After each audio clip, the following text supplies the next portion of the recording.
मेरी बेटी कैसे नहीं मिल रही है? मेरी बेटी को ढूंढो। ये क्या मजाक है? बड़ी बिंदु मैम, आप परेशान मत होइए, हम उसे ढूंढ रहे हैं। अगर मेरी बेटी को कुछ हो गया ना, मैं तुम दोनों को छोड़ूंगी नहीं और सबको पुलिस स्टेशन लेके जाऊंगी। ढूंढो उसको, कहाँ है वो? बड़ी बिंदु में आप निश्चिंत रहिए, हम कुछ भी करके छोटी बिंदु जी को ढूंढ निकालेंगे। हाँ चलिए चित्रगुप्त जी, शीघ्र चलिए। चलिए प्रभु, हम ढूंढ कर ही रहेंगे। छोटी बिंदु, छोटी बिंदु। पता नहीं मेरी बेटी कैसी होगी, किस हालत में होगी। मुझे मेरी बेटी चाहिए।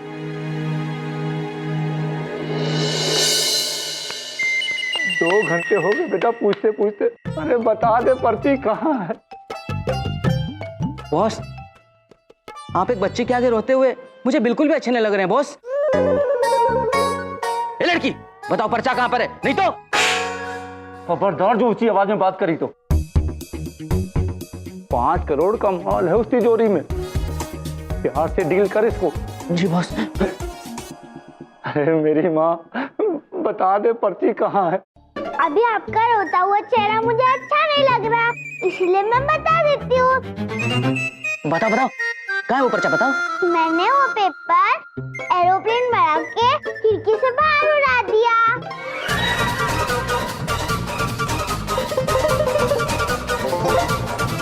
और उड़ाने से पहले मैंने वो नंबर अच्छे से याद कर लिया था।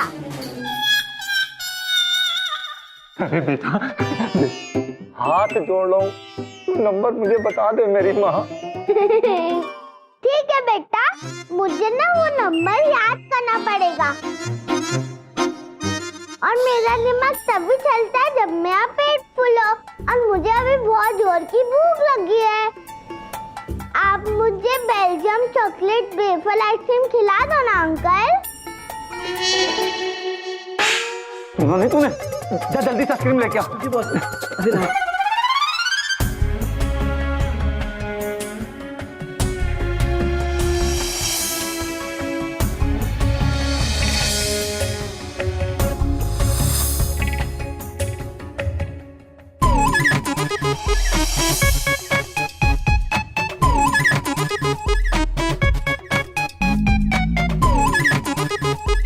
आइसक्रीम। अंकल, मेरे पैर दबा दो ना, बहुत थक गई हूँ। नंबर तभी याद आएगा। सुना नहीं? पैर दबा। जी बॉस।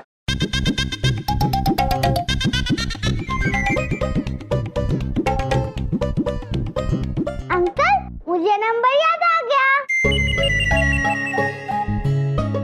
प्लीज प्लीज बताओ नंबर क्या है बेटा। नंबर है 6। क्या आगे याद नहीं आ रहा, थोड़ा और खाना पड़ेगा। पिज्जा ट्राई करें? ले बेटा, पिज्जा खा।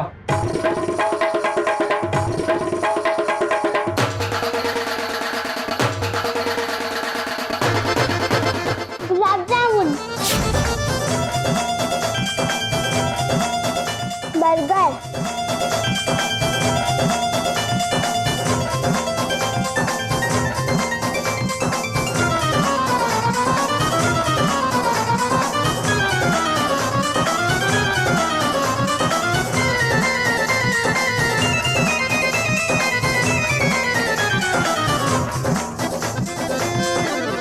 बेटा बस 3 नंबर और बेटा, सिर्फ 3 नंबर और याद कर लो। 3 नंबर भी याद हो जाएंगे, लेकिन आने के टाइम इन अंकल ने मेरा एक शूज रास्ते में गिरा दिया था,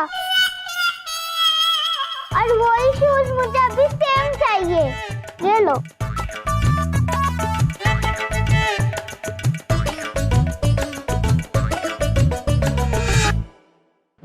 लेके आ जल्दी से। प्रभु, ये छोटी बिंदु पुत्री कहाँ होगी? मिल जाएगी चित्रगुप्त जी। पुत्र, आप तो वही है ना जो पहले भी हमसे टकराए थे? आप ठीक तो हैं? हाँ, और ये जूता तो छोटी बिंदु पुत्री का है, ये आपके पास कहाँ से आ गया?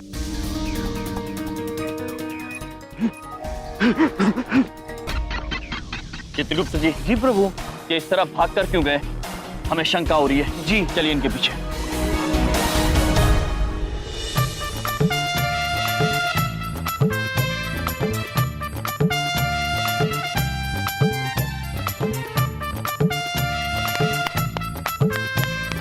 बॉस बॉस, हाँ, बॉस, ये क्या बॉस? आप सब लोग इस तरह मुर्गा क्यों बने हो बॉस? तेरी वजह से पूरी लाइफ वाइल्ड हो गई मेरी, क्योंकि मुर्गा बना हूं इस बच्ची की वजह से। इसे पसंद है। जूता लाया कि नहीं? बॉस, आज तो मैं खुद जूता खाते खाते बचा हूं बॉस। इसके वो नौटंकी रिश्तेदारों ने मुझे देख लिया था और ये जूता भी पहचान लिया था बॉस। हाँ। कौन नौटंकी वाले? बॉस वही यम है हम। हाँ हाँ यही। और हम नौटंकी वाले हैं या नहीं, इसका आपको बहुत जल्द पता चल जाएगा। अंकल, छोटी बहन, ये लोग बहुत गंदे हैं। मुझे यहाँ खींच के ले आए और पता नहीं कौन सा नंबर पूछ रहे, मुझे याद भी नहीं। क्या?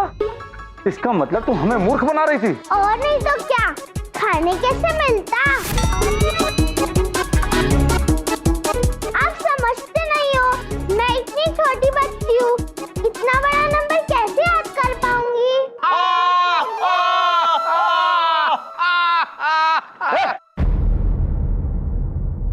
हंसो मत, हाथ उठाओ। चित्रगुप्त जी। जी प्रभु। पुत्र तो हाथ उठाने के लिए कह रहे हैं। हाँ प्रभु, अब कह रहे हैं तो उठा दीजिए हाथ। अच्छा, बोलो मत, हाथ उठाओ। ठीक है चित्रगुप्त जी।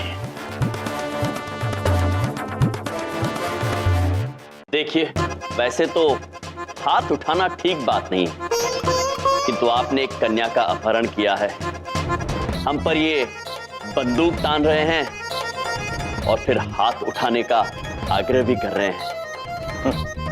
तो लीजिए, हम हाथ उठाई देते हैं।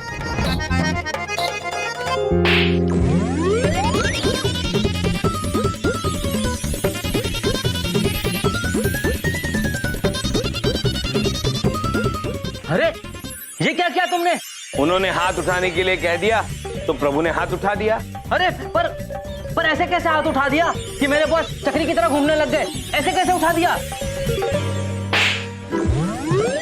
ऐसे हाथ उठाया पुत्र। ओ चित्रगुप्त जी, चित्रगुप्त जी, आप पुलिस में जाके इनकी शिकायत कीजिए और हम छोटी बिंदु को बड़ी बिंदु मैं के पास लेकर जाते हैं। जी। अरे रे रे रे रे रे रे, बड़ी बिंदु जी, ये आप क्या कर रही हैं? प्लीज मत रोइए। अब देखिए ना, आपके रोने से छोटी बिंदु वापस थोड़ी ना आ जाएगी। यार ढोलक, यार मामा जी पहली बार बहुत ज्यादा इमोशनल हो रहे हैं यार। हाँ? पता नहीं क्यों हो रहे हैं। एक आध टिश्यू विशू हमें भी दे दो यार। टिश्यू दो बे। हाँ, लो। अब ये नहीं, फ्रेश दो बे।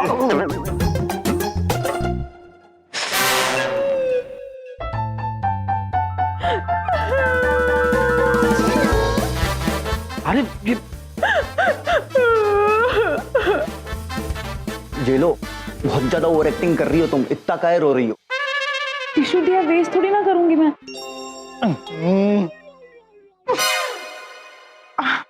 बड़ी बिंदु मैम, आप चिंता मत कीजिए, मेरी यमजी है ना, एकदम हीरो है। नाम मत लो उनका।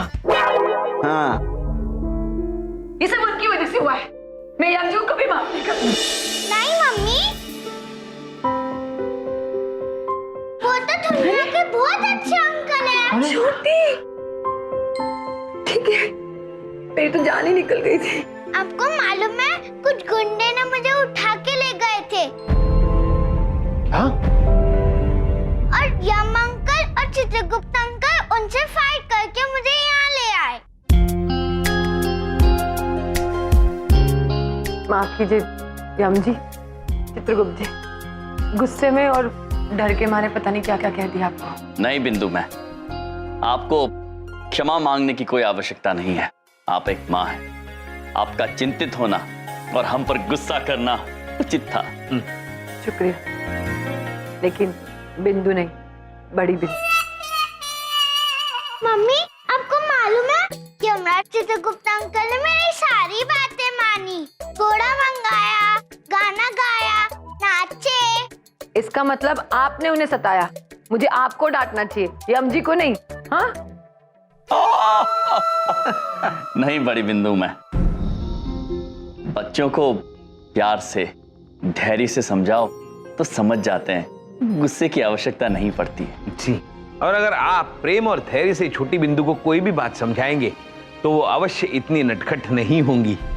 बिल्कुल बिल्कुल सही कहा आपने। इतनी गहरी, इतनी प्यारी बातें करते हैं आप यम जी। यम्मी, आई मीन यम है आप। मामा जी कुल मिला के एक बात इतनी सी जानते हैं कि किसी भी चीज का अगर अंत भला तो भैया ये समझो कि सब भला है। अब जो बिंदु हो, मतलब जो छोटी बिंदु बोलेगी वो हम करेंगे। बेटा बोलो, जो तुम बोलोगे आज हम वही करेंगे, बस तुम्हारी चलेगी आज बस। मैं बाकी का सारा दिन आपके साथ बिताना चाहती हूँ। मामा जी भागो! अरे पकड़ो पकड़ो! अरे भैया जी, अरे क्या बात है? धैर्य और प्रेम से।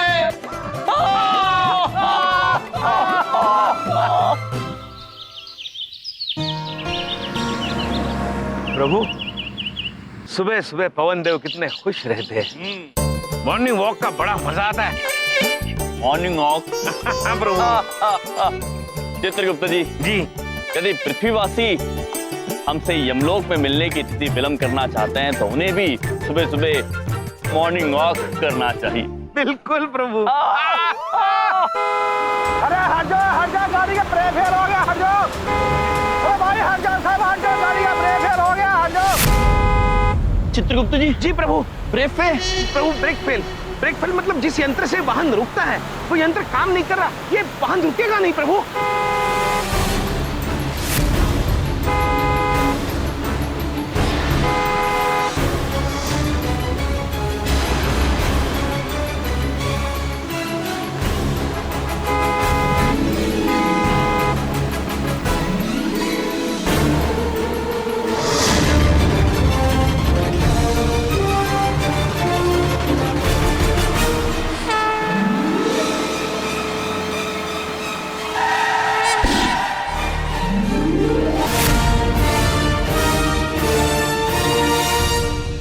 भाई ठीक हो ना? कहीं चोट तो नहीं लगी?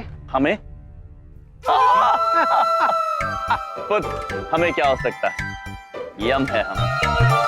आप बताइए, आपके वाहन को तो चोट नहीं लगी, वो तो ठीक है ना? भाइयों, लगता है टक्कर का असर सीधा इनके दिमाग पर पहुंचा है, वरना एक्सीडेंट के बाद कौन कहता है कि ट्रक ठीक है कि नहीं? सही कह रहे तुम। चलो इधर हॉस्पिटल लेके चलते हैं। हाँ चलिए चलिए हॉस्पिटल चलिए, चलो चलिए चलिए चलो हॉस्पिटल लेके चलते हैं। चलो हॉस्पिटल लेके चलते हैं।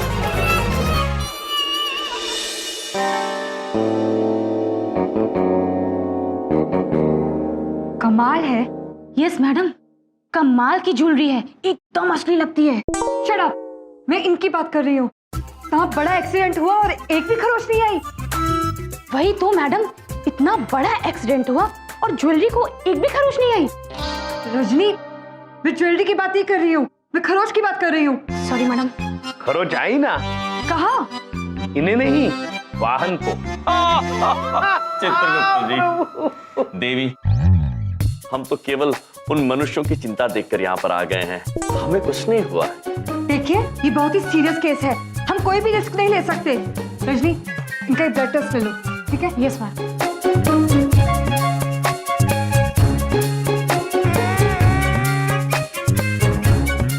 चित्रगुप्त जी। जी प्रभु। ये क्या हथियार तैयार कर रही है और क्यों? ये हथियार नहीं है, इंजेक्शन है। आपका थोड़ा सा खून लेंगे, बस हल्का सा दर्द होगा, बाकी चिंता की कोई बात नहीं। प्रभु, इस वाक्य में दो चुटकुले हैं। एक तो आपका खून निकालेंगे और आपको थोड़ा सा दर्द होगा।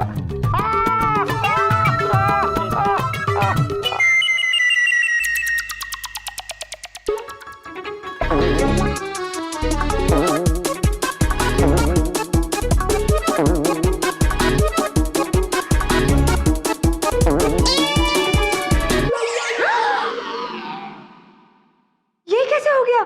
सुई अंदर कैसे नहीं गई? अब अब आप समझे चुटकुला।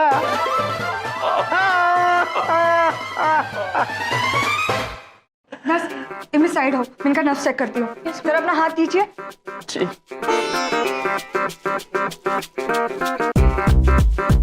चित्रगुप्त जी, देवी अभी चकराने वाली हैं।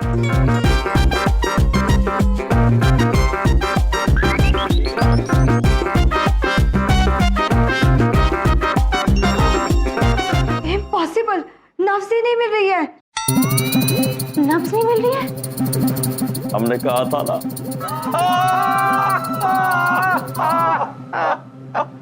आप लोग हंस क्यों रहे हैं? ये एक सीरियस मैटर है। इतने साल हो गए मुझे इस डॉक्टरी में, लेकिन आज तक ऐसा कभी नहीं हुआ कि नब्ज ना मिले। देवी, हम आपसे कह रहे हैं हम बिल्कुल ठीक है, हमें जाने दीजिए। देखिए, मुझे मेरा काम करने दीजिए।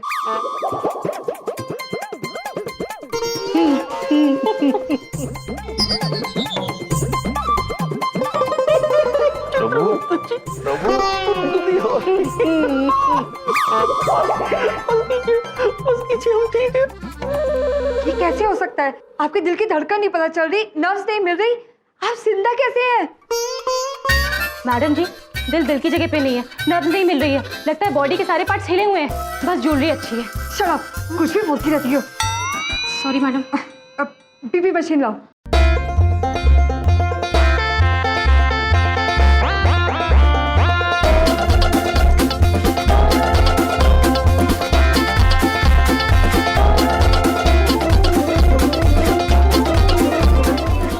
मिलीमीटर नहीं बढ़ा। देवी, इसीलिए तो हम आपसे कह रहे थे, ये आम आदमी नहीं है, यम है ये। मैडम जी, साइड आइए जरा। अरे ये तो निकालिए। मैडम जी, सेम केस मेरे दोस्त के साथ हुआ था। उसके सर पे ईंट गिर गई थी। अपने आप को वो बहादुर शाह जफर समझने लगा था। हाँ मैम, फिर कहने लगा हिंदुस्तान बेच दो, बंबई में घर खरीदेंगे। शट अप, कुछ भी बोलती रहती हो। अरे मैडम जी, मैं बिल्कुल सही बात बोल रही हूँ, वरना आप ही बताइए, कोई ऐसे कपड़े पहन के, असली ज्वेलरी पहन के रोड पे घूमता है भला क्या? अब आप भी तो नकली पहनती है ना। हाँ रजनी, अच्छा एक आइडिया आया। इसे चेक करने के लिए इसे एक सवाल करती हूँ। ओके। यमराज भाई साहब, एक बात बताइए, अगर इसी परिस्थिति में आपके सामने फिर से वो ट्रक आ जाए तो आप क्या करेंगे? विचित्र सवाल है ये। हम वही करेंगे जो हमने किया, वापस उस वाहन के सामने आके उसे अपने हाथ से रोक देंगे। हाँ? देखा आपने मैडम जी? मुझे लगता है ये सीरियस केस है, इनकी फैमिली को इन्फॉर्म कर दो। Okay madam. अरे हाँ बिंदिया, मैंने नाश्ता कर लिया, ऑफिस जाने के लिए रेडी हूँ। शिखा भी कॉलेज जाने के लिए रेडी हो रही है। और सुनो, बड़ी बात नहीं बोल रहा हूँ, शिखा के लिए मैंने टिफिन भी बना दिया। पापा झूठ बोल रहे हैं। चुप। बिंदिया, तुम्हें पता है ना, मैं सरप्राइज करता रहता हूँ और सरप्राइज करता रहता हूँ। इम्प्रेस करना मेरी आदत है। अच्छा सुनो, अब तुम वैष्णो देवी गई हो, पापा जी और सासू माँ तुम्हारे साथ है, तुम उनका ख्याल रखो, उनकी चिंता करो, हमारी चिंता करने की कोई जरूरत नहीं है। और हाँ, मोस्ट इम्पोर्टेंटली अपनी माता रानी से अपने भाइयों के लिए थोड़ी सद्बुद्धि मांग लेना प्लीज। हाँ, और चिंता मत करो किसी बात की। ऑल वेल, ठीक है, बाय। पापा, क्या एक है? तो आपने झूठ बोला, ऊपर से टिफिन बनाया नहीं। मुझे कॉलेज छोड़ने जाना ही होगा आपको, नहीं तो मैं मम्मी को बता दूंगी। ऐसा है, मुझे ऑफिस जाने की जल्दी है, देर हो रही है, मुझे ऑफिस पहुंचना है। और सुनो, वो तुम्हारे काम के ना काज के दोनों मामा जी कहाँ हैं? मामा जी वॉक पे गए, मॉर्निंग वॉक। कोई वॉक पे नहीं गए, बाहर किसी को परेशान कर रहे होंगे और मुझे फंसाएंगे। फोन उठाओ जरा, देखो किसका फोन है। अरे जल्दी शिखा, उठा रही हूँ। क्या कर रही हो तुम? हेलो,